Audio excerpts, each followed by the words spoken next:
What's up, everybody? I'm Cam Crusher, and after over 250 hours in vain, I have discovered a lot of good tips and tricks along the way. And I'm back with 10 more of them that hopefully will help you enjoy your own playthroughs even more. So let's get started with the first tip. And if you have a tip or a trick of your own, be sure to leave them in the comments below.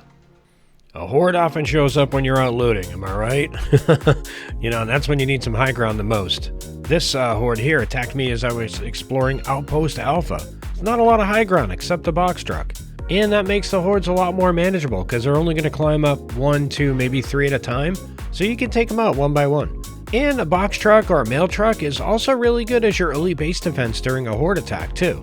Even if you start with 25 construction and 25 crafting, it's going to take some time to zombie-proof a base. It's a lot more iron and wood than we realize.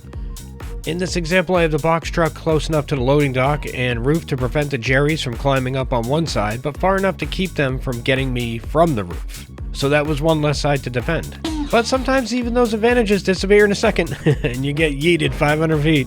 To this day, I'm still surprised I survived that attack. I was out of stamina, everything. Thought I was cooked. Yeah, so school buses, ambulances, stuff like that can work as well. A lot of players cook their food and then freeze it for the winter. As you can see, I've got a ton of it here. I've got a few burnt ones. Don't look there. But yeah, this is basically 200 pumpkins all grilled and cooked, ready to go. But I have to go and put them in the warmer and then warm them up, right? But why not put the raw food in there? All right, we have our frozen pumpkin. Let's cook it up. Look at that, huh? It's cooking it right up from a frozen state. So you're saving a step. Instead of cooking, freezing, thawing, and eating, you're freezing, cooking, and eating. There you go. More time for looting. The rain is not enough to fill the water catchers by the time winter comes. Even if you make them right away, there just isn't enough rain.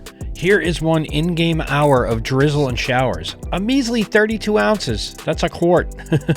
Heavy rain doesn't make it down either. It's coming in at 80 ounces. That's nothing. There's no way we'll have enough rain. The collectors hold over 12,000 ounces. And you probably have a bunch of blue barrels anyway filled with water. Why not just dump them into the catchers and consolidate everything? That's what I did, and now each of them has about 8,000 to 9,000 ounces in each of them. Total of over 40,000 ounces, and I'm not reliant on the rain. Alrighty, what is the ultimate list of tools that you need? Like everyone's carrying, a screwdriver, they're carrying a saw, they're carrying the pliers, they're carrying this, they're carrying that. Here's the ultimate list. First, you need the hydraulic driver. Then you need hydraulic cutters. Then you need the mini sledge. And then finally, the adjustable pliers. You can also use a pipe wrench as well. Those are the 4 you need when you go out looting and stuff. This is all you need. Now, if you want to get car chassis, stuff like that, and then also for crafting, you also need these additional tools. The industrial welder, that's going to be for your car stuff. The soldering iron. The nail gun, which is also your industrial stapler. Don't be like me where you spend a week trying to find it and it was in your inventory the whole time because you're looking for an industrial stapler, not a nail gun.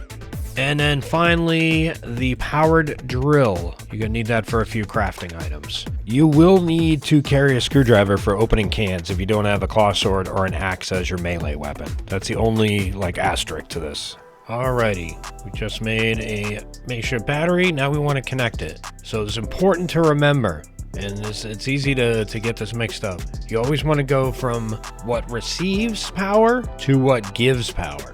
Alright, so we're going to connect this through solar.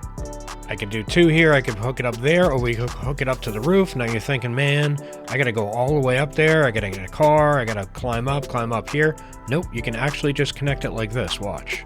Boom. Ready? Let's go to the battery. Here we go. Look, connected to solar panel. Pretty interesting, huh? So you don't have to climb up there. You just have to do it the one time to get them up there. Then you could just plug it in from below. Now, what if we want to connect this to the fuse box? So, like I said, you go from receive to give. So you go fuse box. All right, in this case, we'll unconnect it so we can see how it works because I have it connected to the other battery. Boom, connect it. Run upstairs here, connect it to this. Sometimes you gotta back up a little bit. Boom, now it's connected. Receiving to giving. And then finally, let's say we do the light out here. We want to add the connection. Receives to gives, receives to gives. So you could go a lot of things here. You could do this, the makeshift battery, you could do the outlet or the fuse box. I prefer the outlet. I think that's the best way to go. So we'll just do it right here. So now the light is on. There you go. That's how you hook up your power, kid. You can actually be fully powered without solar panels. Here's how it works. The makeshift battery holds 50,000 watt hours. That's enough to power a base for about 5 days. A fully fueled generator can fully charge the battery in about an hour in the game, and it can charge 9 times before it runs out of gas. So that gets you like 45 days total. I know it doesn't seem like much, month and a half, right? Now add a jerry can into the mix. It could refill that Jenny about 8 times. 45 times 8 is 360 days. Almost a whole year of power. That's way better. Now if you really want to get crazy, swap out the jerry cans for these.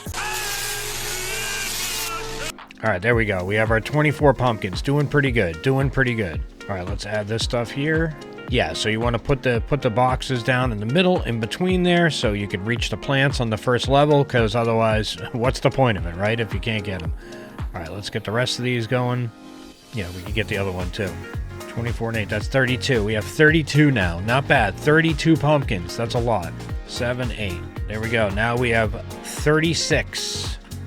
Let's add in the sprinklers. Right on the 3rd tier. Yeah, on the 3rd tier. All right, that's another 8. Brings us up to 44. We got one more level to go. We'll see you in the morning. It's getting dark. All right, there she is. All right, we just harvested the pumpkins. We got 56, which is what we planted, so we broke even. We got what did we get for seeds? We got 110 seeds, so not bad. So we got some extra seeds, but that's 56 pumpkins. That's almost 2 months of food just from one day of growing. It's kind of nuts, isn't it? Alrighty, if you don't have a proper garage you can repair cars out of, you could just make one, like I did here. Very simple. We got the car battery shelf. I definitely recommend these because these can hold 2 more batteries than the storage boxes. Lift up here to check this out here. Ooh, we got a video playing there. So yeah, you can watch TV while you're fixing the cars. You have your tools here. We have our parts here. I gotta add some more scrap and stuff there, and then we have all of our storage of our items. I use them as walls because I thought it would look pretty cool. And then around back we have 2 tire racks. You definitely want to get these 2 because a storage container holds 300. These hold 810.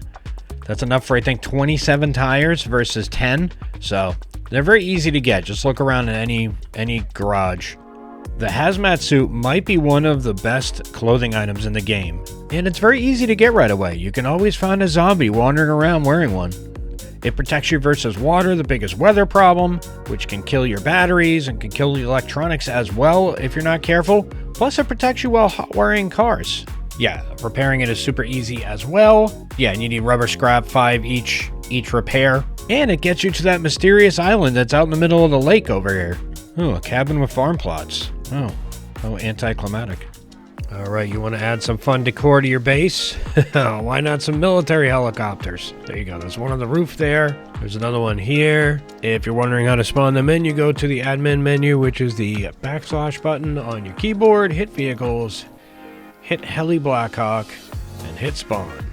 Boom. There we go. 2 of them. Ooh, got them right next to each other. There are a couple caveats. You can't fly in them, unfortunately. Not yet, and then also the other problem is that you can't move them either.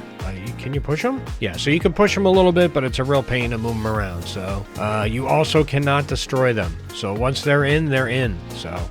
So there we go, peeps. 10 great tips and tricks to make your Vane playthroughs even better than before. And if you enjoyed the content, make sure to hit that like button. And if you are not subscribed, make sure to do so you will get more of this content in the future. Thanks for watching, everybody. I'm Cam Crusher, and I'll see you next time.